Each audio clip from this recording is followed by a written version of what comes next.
세상에는 참 이해 안 되는 일들이 많습니다. 외국인들이 우리나라에 와서 제일 이해가 안 되는 게 월세 보증금이 왜 이리 비싸냐는 거예요. 미국 같은 경우는 2달, 3달치 월세 정도만 보증금으로 받는데 우리는 10배, 20배, 30배씩 보증금으로 받으니까 이해가 안 된다고 그래요.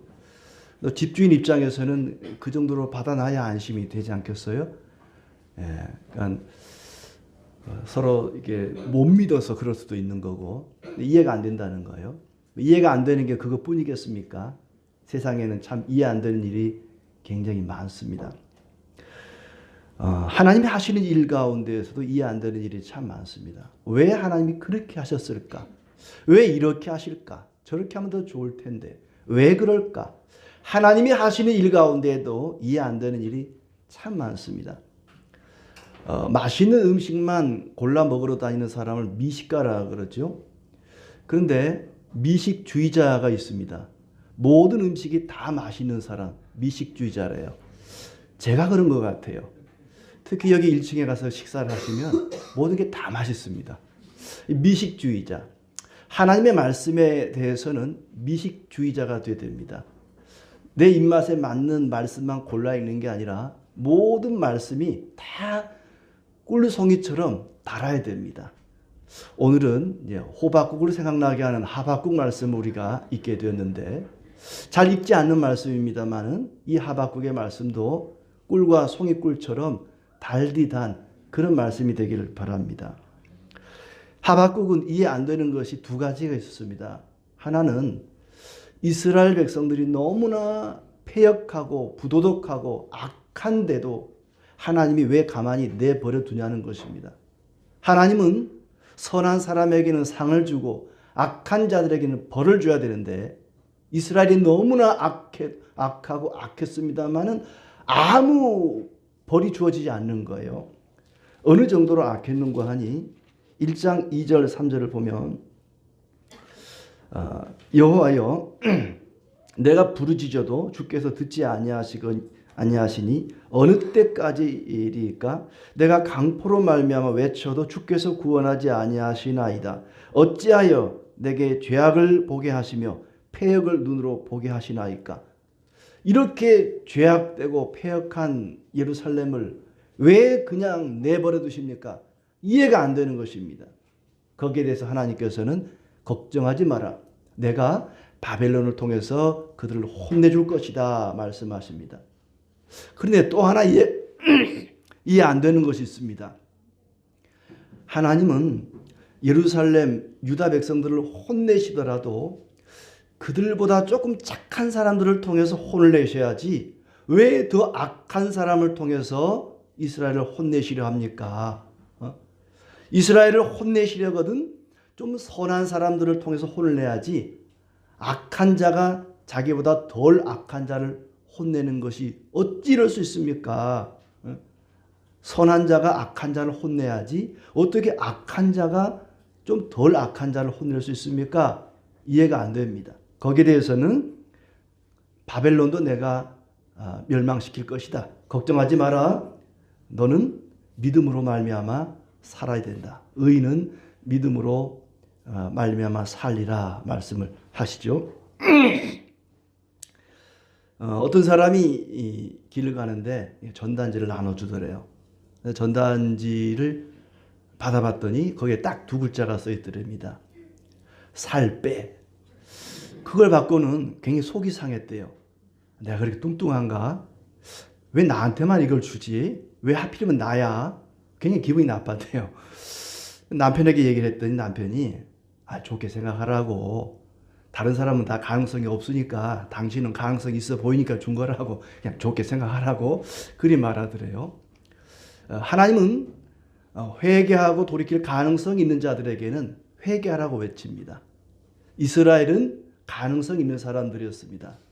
바벨론을 통해서 너희를 칠 것이다. 그러니 너희는 회개하라 말씀하시죠. 그러나 바벨론은 가능성이 없는 자들이었습니다. 지들 하고 싶은 대로 내버려 두었습니다. 결국에는 그들은 망하고 말 것이다. 내버려 둔다는 것 전단지도 안 주고 살 빼란 말도 안 하고 내버려 두는 것은 가능성이 없기 때문에 그런 거죠. 이스라엘은 가능성이 있었습니다만은 바벨론은 가능성이 없는 자들이었습니다. 그렇게 하나님께서 이제 하박국의 질문에, 이해 안 되는 하나님의 일에 대한 질문에 답을 주셨습니다. 그 답을 받고 하나님께 기도하며 감사 찬송하는 내용이 하박국 3장의 내용입니다. 하박국은 이렇게 시작합니다. 1절에 보면 시기온옷에 맞춘 선지자 하박국의 기도라. 하박국의 기도라 이렇게 시작을 합니다. 이 시기온옷이라는 말은 어떤 노래의 리듬을 이야기합니다. 열정적으로 그런 얘기입니다. 열정적으로 하나님께 기도를 드리고 있습니다. 2절에 내가 주께 대한 소문을 듣고 놀랐나이다. 내가 주께 대한 소문을 듣고 놀랐나이다. 하나님에 대한 소문을 듣고 깜짝 놀랐다는 것입니다. 전율을 느꼈다는 것입니다. 하나님이 행하신 그 일들에 대해서 하박국이 소문을 듣고 명성을 듣고 하나님의 성품과 하나님이 행하신 그 일들을 듣고는 깜짝 놀랐다. 그 하나님이 행하신 일들이 뭐냐면 3절부터 나오는 출애굽 사건입니다. 하나님께서 애굽에 종살이하던 이스라엘 백성들을 건져내신 그 일들을 듣고는 그 하나님의 소문을 듣고 하나님의 명성을 듣고는 전율을 느꼈다는 거예요. 하박국은 제사장이었을 것입니다. 그가 성전에서 찬양하는 찬양대로 봉사하는 걸 볼 때 그는 제사장 레위 가문의 사람이었을 것이고 어려서부터 이 출애굽 사건 하나님이 이스라엘 백성들을 애굽에서 건져낸 그 이야기를 수도 없이 듣고 살아왔을 것입니다. 그런데 어려서부터 늘 들어왔던 출애굽 사건이 어느 날 깜짝 놀랄 느낌으로 다가오는 것입니다. 사람이 그렇죠. 같은 말씀이어도 같은 찬송이어도 어느 때 어떤 상황에 듣느냐에 따라 느낌이 다릅니다. 어떤 사람은 늘상 부르던 찬송가 252장 예수의 피밖에 없네, 예수의 피밖에 없네. 이 노래가 늘상 부르고 들어왔던 노래인데 라디오에서 그 노래가 그 찬송이 나오는데 온몸에 소름이 돋을 정도로 전율을 느꼈다는 거예요. 똑같은 찬송이나 똑같은 말씀인데도 20대 때 듣던 찬송 말씀, 50대, 60대에 듣는 찬송 말씀이 느낌이 다를 수가 있는 거죠. 이 출애굽 사건을 늘상 들어왔던 배워왔던 말씀인데 하박국이 이때 이 순간에 그 하나님의 명성을 하나님의 소문을 들었는데 온몸에 소름이 돋는 깜짝 놀랄 만한 전율이 느껴졌다 하는 얘기입니다. 사람이 새로운 깨달음을 갖게 되면은 막 전율을 느낍니다.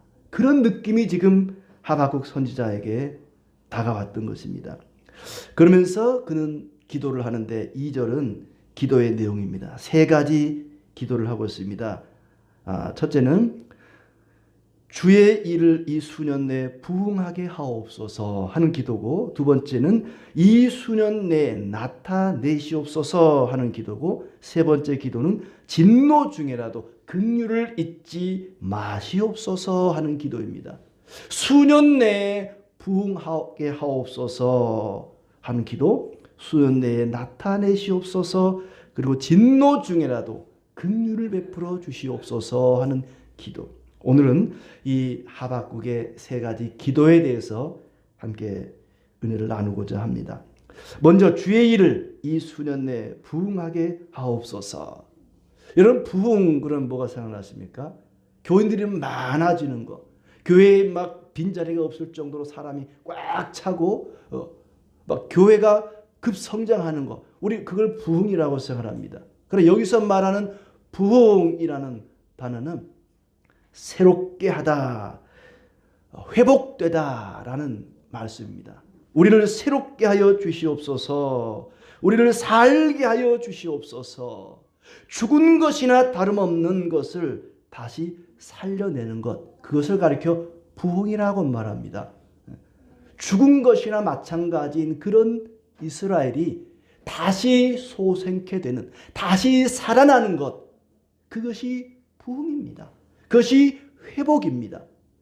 시편 23편에 다윗이 고백하는 내 영혼을 소생시키시고, 이 소생시킨다는 것, 죽은 것이 다시 살아나는 것, 그것이 부흥입니다.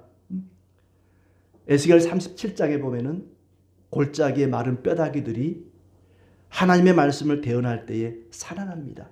그게 부흥입니다. 죽은 자가 살아나는 것, 죽은 것이나 마찬가지인 자들이 살아나는 것. 바벨론의 침공을 받아서 거의 죽은 것이나 마찬가지인 예루살렘이, 이스라엘이 다시 살아나는 것, 그것이 부흥입니다. 여호와여, 그 부흥이 수년 내에 일어나기를 소원합니다 라는 기도입니다. 우리의 마음이 새롭게 되어서 하나님을 향한 열심이 회복되고 하나님의 백성으로서의 정체성이 회복되는 것, 그것이 부흥입니다. 하나님에 대한 열심이 회복되고 하나님 백성으로서의 정체성이 회복되면 자연스럽게 사람들이 교회로 올 수밖에 없겠죠. 그래서 그걸 가리켜 우리는 부흥이라고 이야기합니다. 수년 내에, 그렇습니다. 주의 일을 이 수년 내에 부흥하게 하옵소서. 이 수년 내에, 그 말은 우리 시대의 그 얘기입니다. 내가 살아있는 동안에 이런 일이 일어나기를 원합니다. 우리 시대에 부흥이 일어나기를 원합니다. 하나님에 대한 열심이 회복되고 성도로서의 정체성이 회복되기를 원합니다 라고 기도하고 있습니다. 하나님이 시작하신 그 일이 우리 시대에 끝나기를 원합니다. 우리 시대에 하나님의 뜻이 완성되기를 원합니다 하는 기도죠. 그들은 너무나 고통스러웠습니다. 예루살렘은 바벨론에 포위되어서 얼마나 심한 고초를 겪었는지 모릅니다. 그런 고난이 너무 길어지지 않기를 기도합니다. 그리고 그들이 바벨론에 이제 끌려가지 않습니까? 포로로 붙잡혀 갑니다. 그 포로 기간이 빨리 끝나기를 원하는 거예요. 고난을 겪고 있을 때 그 고난이 너무 길지 않기를 기도했습니다. 아마 하박국은 70년이라고 하는 그 포로 기간을 염두에 두고 이런 기도를 하지 않았을까 생각이 듭니다. 하나님, 70년 너무 깁니다. 우리 시대에, 우리 때에 이 고난이 끝나기를 원합니다. 아예 바벨론 포로를 면제해달라는 얘기가 아닙니다. 고난이 주어지더라도 그 고난이 짧게 끝나기를 원합니다 하는 기도입니다. 이 기도가 우리의 기도가 되기를 바랍니다. 누군가 고난을 겪고 있을 때, 육체 질병이나 또 경제적인 어려움이나 여러 가지 어려움을 겪고 있을 때 그 어려움이 빨리 끝나기를 위해서 우리는 기도해야 할 것입니다. 수년 내에 속히 이 환난과 고난이 끝나기를 원하나이다. 그들에게 있어서 이 부흥은 언제 이루어졌는가? 하나님에 대한 열심과 하나님 백성으로서의 정체성이 회복되는 이 부흥이 언제 이루어졌는가? 예수 그리스도의 십자가와 부활로 인해서 그 일이 이루어집니다. 예수님께서 이 땅에 오셨을 때에 예수님의 그 기도로, 예수님의 말씀으로 많은 죽은 자들이 살아났습니다. 부흥을 경험하게 되었던 것입니다. 그리고 예수님께서 부활 승천하신 이후에 성령이 교회에 부어졌을 때 많은 영혼들이 소생케 되는, 다시 살아나는 역사가 일어납니다.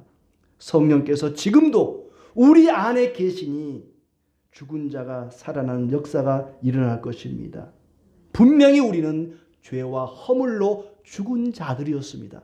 그런데 성령께서 우리 가운데 임하사 우리의 영혼이 소생케 되는, 다시 살아나는 은혜가 주어졌던 것입니다. 그러므로 성령이 함께하는 자들은 환난을 당해도 죽지 않습니다. 소멸되지 않습니다. 버림당하지 않습니다. 우리는 언제나 우리 가운데 부흥의 역사가 있기를 위해서 기도해야 할 것입니다. 주여, 수년 내에 우리를 회복시켜 주시옵소서. 하박국의 기도가 우리의 기도가 되기를 바랍니다. 두 번째 기도는 이 수년 내에 나타내시옵소서. 주님의 일을 우리 시대에 나타내시옵소서. 주님께서 애굽에서 이스라엘 백성들을 건져내실 때 행하셨던 그 놀라운 능력들, 놀라운 역사가 우리 시대에 나타나기를 원합니다 하는 기도입니다. 하나님께서 과거에 베푸셨던 그 은혜와 능력들, 그것이 언제 베풀어졌는고 하니 이스라엘 백성들이 애굽에서 나와 가나안까지 들어가는 그 모든 여정 속에 하나님의 놀라운 능력과 은혜가 나타났었습니다.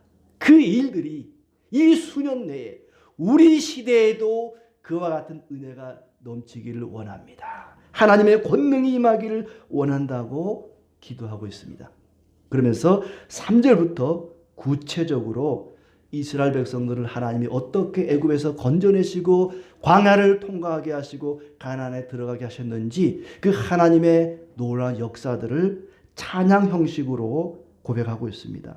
하나님의 능력과 위대하심을 찬양하는 그런 찬송이 3절부터 15절까지 이어지고 있는 것입니다. 하나님은 권능으로 온 세상을 창조하신 것처럼 그 창조된 세상을 권능으로 파멸시킬 수도 있고 또 모든 산과 열국을 무너뜨릴 수도 있는 그런 권능의 하나님이라고 찬송하고 있습니다. 흘러가는 강물을 막아서 이스라엘 백성들이 가나안 땅에 들어가게 하신 것도 하나님의 권능의 역사였습니다. 또 11절에 보시면은 날아가는 주의 화살의 빛과 번쩍이는 주의 창의 광채로 말미암아 해와 달이 그 처소에 멈추었나이다. 하나님의 백성들을 위해서 하늘의 해와 달과 별들을 그 자리에 멈춰 서게 하는, 그리고 그 해와 달과 별들이 하나님의 명령에 순종하는 그런 역사도 있었다는 얘기입니다. 그때 하나님은 애굽을 심판하시고 하나님의 백성들을 구원하셨습니다. 5절에 보면은 역병이 그 앞에서 행하며 불덩이가 그의 발밑에서 나오는도다.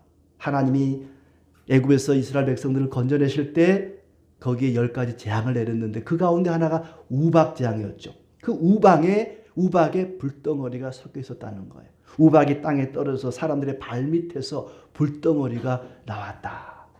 우박조차도 하나님이 가라면 가고 서라면 서는, 하나님께 복종하는 그런 권능이 출애굽 사건 가운데 있었다는 얘기입니다. 하나님, 지금이 바로 그 권능이 필요할 때입니다. 우리가 지금 바벨론으로부터 포위당해서 혼인하고 있습니다. 우리 백성들이 바벨론의 포로로 끌려갔습니다. 우리를 지켜주셔서 모든 만물을 창조하시고 권능으로 다스리시는 그 하나님의 역사가 지금 우리 시대에 나타나기를 원합니다. 이 수년 내에 나타내시옵소서. 또 8절에 보면 하나님은 이스라엘 군대의 대장이 되셔서 그들을 이끌어 가십니다. 여호와여 주께서 말을 타시며 구원의 병거를 모시오니 강들을 분이 여기심이니까, 강들을 노여워하심이니까, 바다를 향하여 성내심이니까. 하나님께서는 모든 군대의 앞장서는 대장이 되시고 모든 강과 바다를 다스리고 가르시고 말리우시고 다시 흐르게도 하시는 그런 권능의 하나님이시다. 그러니 그 권능으로 우리를 다스려 주시옵소서 하는 기도입니다. 15절에 보시면 주께서 말을 타시고 바다 곧 큰 물의 파도를 밟으셨나이다. 큰 물의 파도를 밟으셨나이다. 참 재밌는 표현 같지 않습니까? 이스라엘 백성들이 홍해가 갈라져서 홍해를 걷는 그 사건을 가리켜서 하나님이 이 파도를 발로 밟으셨다. 양쪽에 흐르던 이 홍해가 멈춰서서 이스라엘 백성들이 그 가운데로 건너갔잖아요. 그걸 가리켜서 하나님이 양쪽을 양쪽도 필요 없죠. 흘러내려가는 쪽은 밟을 필요도 없으니까 이 바다가 흘러내려오는 쪽을 하나님이 발로 밟으니까 바닷물이 멈춰 섰다는 거예요. 하나님이 그 발로 바다를 밟으셔서 파도를 밟으셔서 멈추게 하시고 어린아이와 노약자들이 무사히 건널 때까지 그 파도를 밟고 계셨다. 이 얼마나 기가 막힌 표현입니까? 하박국은 그렇게 이스라엘 백성들이 애굽에서 나와 가나안까지 들어갈 때 그 권능, 그 놀라운 역사가 지금 오늘 우리 시대에도 있기를 원합니다. 나타내시옵소서. 또 4절에는 광명이 햇빛 같다는 표현이 나옵니다. 그의 광명이 햇빛 같고, 하나님은 변함이 없으신 분이라는 얘기입니다. 하늘의 햇빛이 변하지 않습니다. 늘 일정하게 쪼이는 것이죠. 태양빛이 늘 변함없이 일정한 것처럼 하나님은 변함이 없으신 분이다.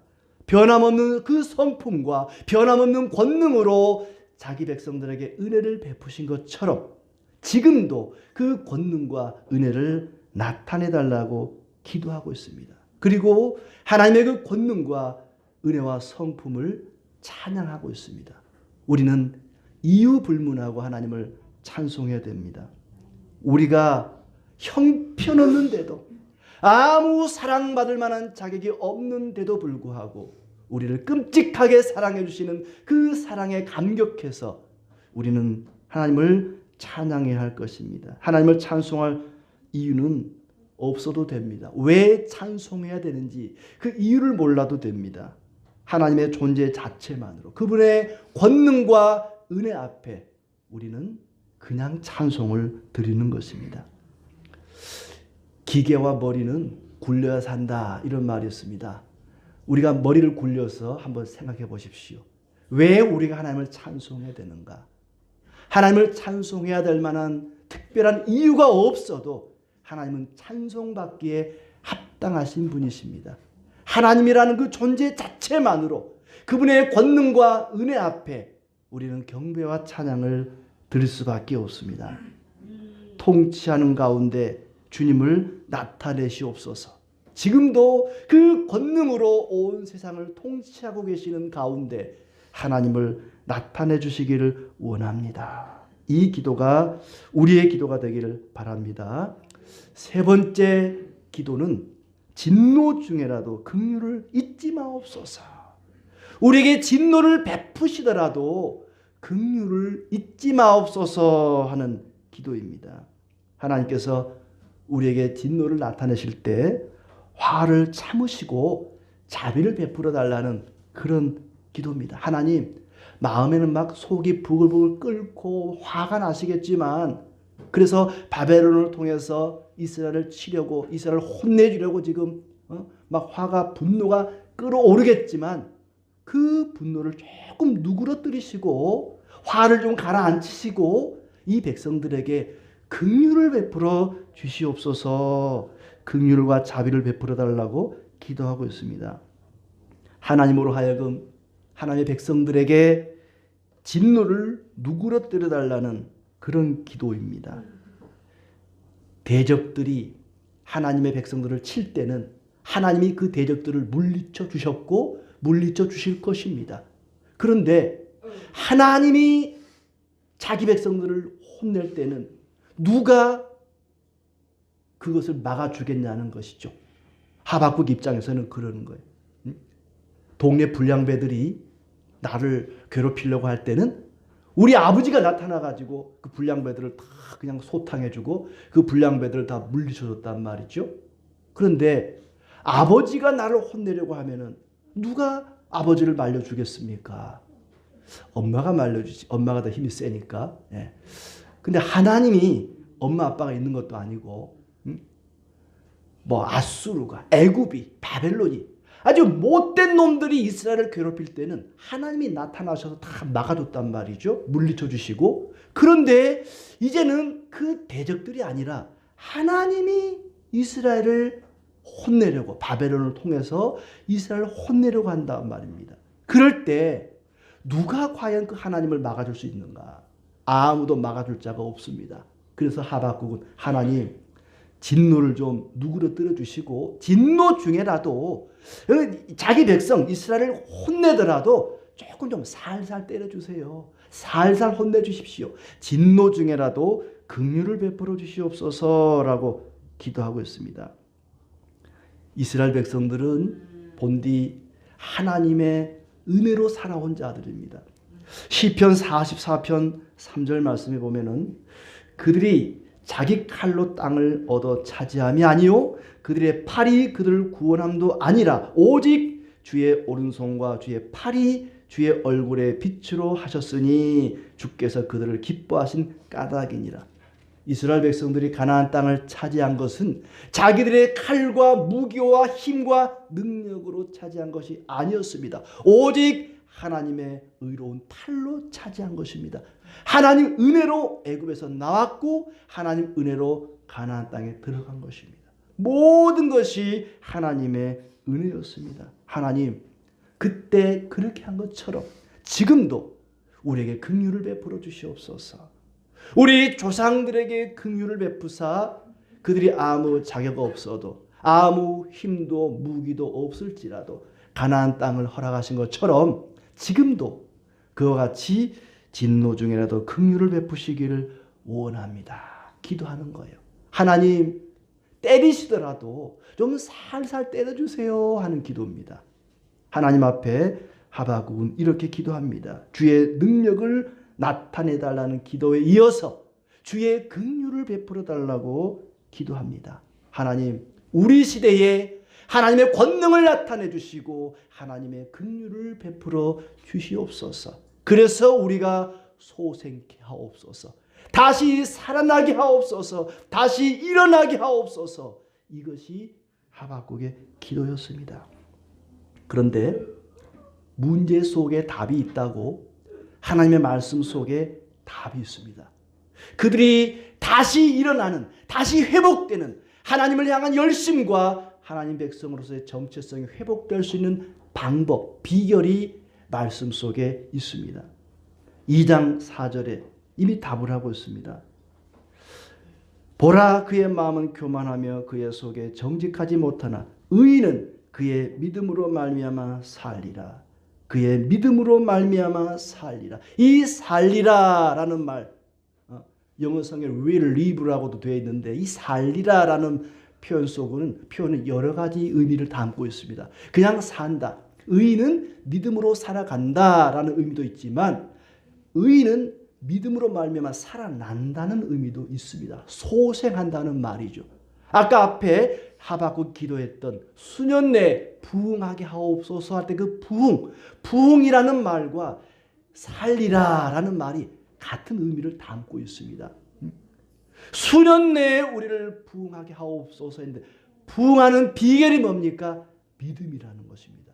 의인은 그의 믿음으로 말미암아 부흥하리라. 그의 믿음으로 말미암아 소생하리라. 그의 믿음으로 말미암아 다시 살리라라는 말씀입니다. 이 말씀 속에 답이 있는 것입니다.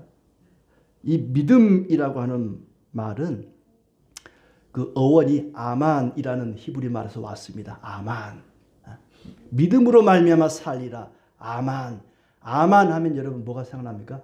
아멘이 생각나지 않습니까? 아멘. 아멘이라는 말이 이 아만에서 온 것입니다. 믿음. 저는 믿습니다. 우리가 아멘 할 때 찬송 끝나고 기도 끝나고 말씀을 듣고 나서 아멘 하는 것은 저는 그렇게 될 줄로 믿습니다. 그 말이 진실인 것을 믿습니다 할 때 아멘 합니다. 진실로 이게 아멘이라는 말이죠. 하나님의 은혜를 확실히 믿으면 살아난다는 얘기입니다. 하나님의 긍휼하심을 하나님의 신실하심을 확실히 믿는 자들은 살아나리라 하는 말씀입니다. 하나님을 향한 변함없는 확고함, 하나님의 신실하심을 믿고 예수 그리스도의 십자가를 믿는 자들은 살아납니다. 우리가 소생할 것입니다. 하박국은 수년 내에 우리를 부흥하게 하옵소서 기도했지만 하나님은 말씀을 통해서 이미 그 부흥의 비결을 우리에게 주셨습니다. 믿음으로 말미암아 살리라. 아마 하박국은 이렇게 생각을 했는 것 같아요. 하나님, 이스라엘은 나쁜 놈들입니다. 그런데 바벨론은 더 나쁜 놈들입니다. 왜 더 나쁜 놈들이 덜 나쁜 놈들을 쳐야 됩니까? 이해가 안 됩니다. 요놈들은 조그맣고 요놈들은 아주 악한데 이 조그맣한 나라가 아주 악한 나라를 치면 몰라도 어떻게 아주 악한 나라가 조그맣한 나라를 칠 수 있습니까? 이해가 안 됩니다. 아마 하박국의 생각 속에는 권선징악, 인과응보, 악한 자는 벌을 주고 선한 자는 상을 준다고 하는 그런 단순한 생각이 마음에 자리 잡고 있었던 것 같아요. 그러니까 조금 덜 악한 나라를 아주 악한 나라가 친다는 것이 이해가 안 됐던 것이죠. 하나님은 그게 틀렸다고 말합니다. 사람은 윤리적으로 착하냐 선하냐 의로우냐 아니면 악하냐 못됐냐 이걸 가지고 살고 죽고 그러지 않다는 것입니다. 선행으로 사는 것이 아니라 믿음으로 산다는 것입니다. 도덕과 윤리로 생명을 얻는 것이 아니라 오직 믿음으로 말미암아 생명을 얻는다는 것입니다. 사람이 착하고 의롭고 선하면 그걸 가지고 그 도덕과 윤리를 가지고 그 공로로 인해서 생명을 얻고 천국 가고 좋은 데 가고 그런 줄 아는데 그 생각이 틀렸다는 것입니다. 선행과 윤리와 도덕으로 생명을 얻는 것이 아니라 믿음으로 말미암아 사는 것이다. 예수 그리스도를 믿고 하나님의 신실하심을 그 약속을 그 은혜와 자비와 긍휼을 베푸실 것을 믿는 자들은 살리라. 도덕이라고 하는 것은 절대적이지 않습니다. 도덕이나 윤리는 시대에 따라 상황에 따라 변합니다. 지금 우리나라는 결혼 가능 연령이 18살, 만 18세가 결혼 가능 연령이에요. 근데 과거에 저희 부모님만 해도요. 14살, 15살, 16살 이때 결혼했단 말이에요. 지금 그렇게 그 나이에 결혼하면 아주 부도덕한 사람으로 취급될 겁니다. 근데 그때는 안 그랬단 말이에요. 도덕이나 윤리라고 하는 것은 절대적이지 않습니다. 항상 변할 수 있는 가능성을 가지고 있습니다. 하지만 믿음은 절대적입니다. 구약 시대에도 신약 시대에도 지금도 믿음으로 말미암아 삽니다. 믿음 아니고는 우리가 구원받을 길이 없습니다. 믿음은 변하지 않습니다. 믿음만이 절대적인 거예요. 도덕이나 윤리로 사는 것이 아니라 그것은 상대적이고 변하는 것이기 때문에 절대적인 믿음으로 사는 것입니다. 의인은 믿음으로 말미암아 살리라. 자, 또 하나 하박국이 기도한 다음에 바로 응답받은 것이 하나 있습니다. 그의 영혼이 소생된 것입니다. 그는 수년 내에 부흥하게 하옵소서 했는데 이 기도가 끝나기도 전에 그의 영혼이 소생되는 것을 보게 됩니다. 3장 마지막 부분 우리가 너무나도 잘 아는 17절 말씀. 비록 무화과 나무가 무성하지 못하며 포도나무에 열매가 없으며 감람나무에 소출이 없으며 밭에 먹을 것이 없으며 우리의 양이 없으며 외양간에 소가 없을지라도 나는 여호와로 말미암아 즐거워하며 구원의 하나님으로 말미암아 기뻐하리로다. 이것이 성도입니다. 성도의 정체성이 회복된 것입니다. 앞으로 내가 이런 상황이 되더라도 그때가 되면 즐거워하고 기뻐하겠습니다. 이게 아닙니다. 지금 이 기도를 하고 있는 바로 그 순간 저는 여호와로 인하여 기쁩니다. 여호와로 인하여 즐겁습니다. 아무것도 가진 것이 없을지라도 통장에 잔고가 비어있을지라도 내가 결혼에 실패하고 취업에 실패하고 진학에 실패했을지라도 내 몸이 병들고 우리 집안에 우환이 겹쳐온다 할지라도 나는 여호와로 인하여 즐거워하겠습니다. 나는 구원의 하나님으로 인하여 기뻐하겠습니다. 이게 성도입니다. 이것이 성도의 정체성입니다. 하박국은 기도를 마치기도 전에 수년 내에 부흥하게 하옵소서 이 기도에 대한 응답을 받은 것입니다. 어떤 상황 가운데서도 어떤 어려움 속에서도 심지어 의식주가 해결되지 않는 극단적인 상황 속에서도 하나님으로 인하여 기뻐하고 즐거워하겠나이다. 지금 하박국은 자기 자신이 진짜로 그런 상황 속에 있다는 것입니다. 그럼에도 그는 기뻐하고 즐거워하고 있습니다. 신약 성경에 바울이 말하는 항상 기뻐하라는 말씀이 그 말씀입니다. 항상 기뻐하라. 어떤 조건 때문에, 어떤 상황 때문에 기뻐하는 것이 아니라 상황과 조건에 상관없이 어떤 상황, 어떤 조건 속에서도 기뻐하고 즐거워하는 것이 성도인 것입니다. 세상의 기쁨은 조건적입니다. 건강해야, 돈이 많아야, 좋은 일이 있어야 기뻐합니다. 그러나 우리는 그러지 않습니다.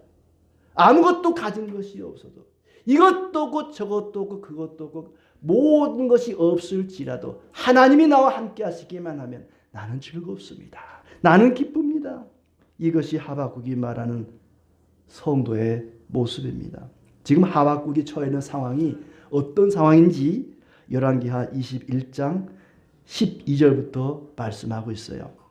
열왕기하 21장 12절부터 말씀 보면, 그러므로 이스라엘의 하나님 여호와가 말하노니 내가 이제 예루살렘과 유다에 재앙을 내리리니 듣는 자마다 두 귀가 울리리라. 내가 사마리아를 잰 줄과 아합의 집을 다림 보던 추를 예루살렘에 베풀고 또 사람이 그릇을 씻어 엎음같이 예루살렘을 씻어버릴지라. 내가 나의 기업에서 남은 자들을 버려 그들의 원수의 손에 넘긴즉 그들이 모든 원수에게 노략거리와 겁탈거리가 되리니 이는 애굽에서 나온 그의 조상 때부터 오늘까지 내가 보기에 악을 행하여 나의 진노를 일으켰음이니라 하셨더라. 지금 하박국이 처한 상황이 그런 상황입니다. 하나님께서 이스라엘의 악을 보시고 바벨론을 통해서 그들을 진멸하려고 하는, 그들을 혼내려고 하는 그런 상황 속에서 하나님, 저는 하나님으로 인하여 기쁘고 즐겁습니다. 다른 것 가진 건 아무것도 없어도 하나님으로 인하여 기쁨이 충만합니다. 하나님께서 얼마나 기쁨이 충만하신지 그 기쁨은 온 세상 모든 사람들에게 넘치도록 채워줘도 남고도 남는 기쁨이 하나님의 기쁨입니다. 태평양 물을 한 바가지 퍼 마신다고 소금기 없는 깨끗한 물이라고 생각할 때 한 바가지 퍼 마셔서 내 배가 충만해요. 내가 한 바가지 물을 떠 마셔서 물이 많이 줄었겠네. 아무 변화 없습니다. 온 세상 모든 사람들의 배를 채우고도 남을 물이 태평양 물 아니겠습니까? 그런 것처럼 하나님의 그 기쁨은, 하나님의 은혜와 긍휼은 모든 사람들에게 넘치고도 넘치도록 부어줘도 남는 것이 하나님의 기쁨이고 하나님의 은혜인 것입니다.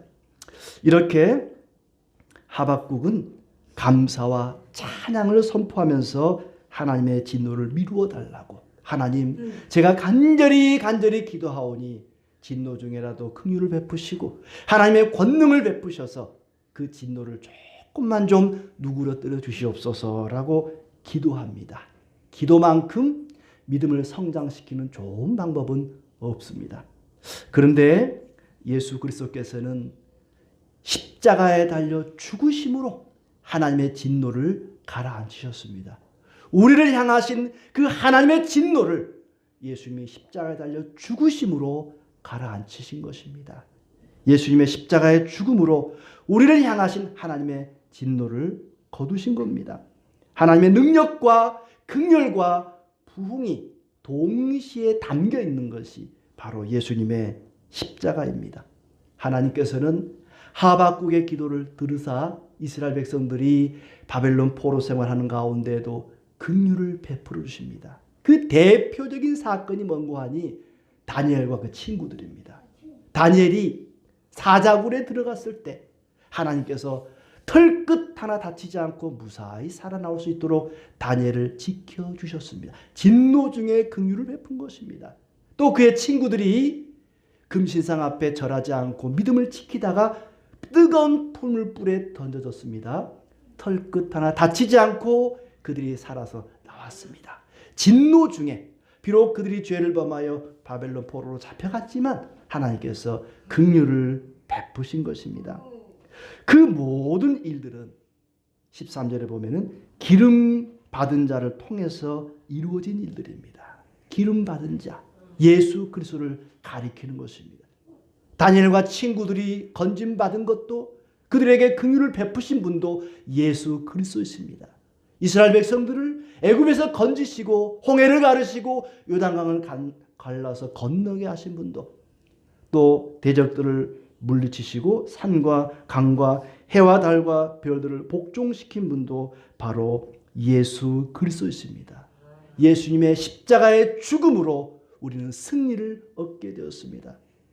예루살렘을 향해 나귀를 타고 들어가신 예수님을 향해서 종려가지를 흔들면서 호산나 찬송하리로다 다윗의 자손이여 노래했던 그 백성들처럼 우리는 승리의 왕 되신 주님을 향하여 찬송의 감사의 찬송을 드리며 기도해야 할 것입니다.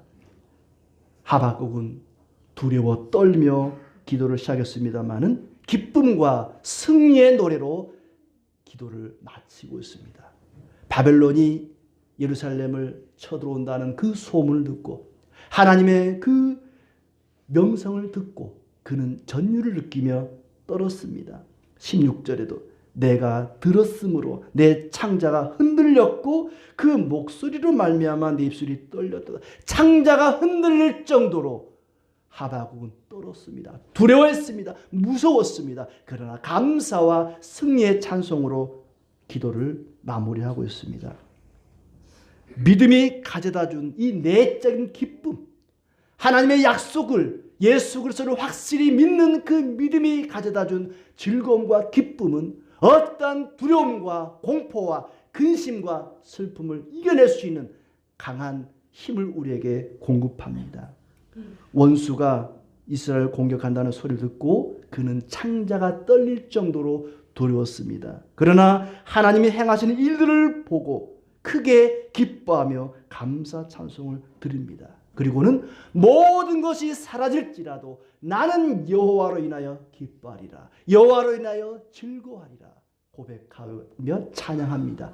이 고백과 감사 찬송이 여러분에게 있기를 진심으로 기원합니다.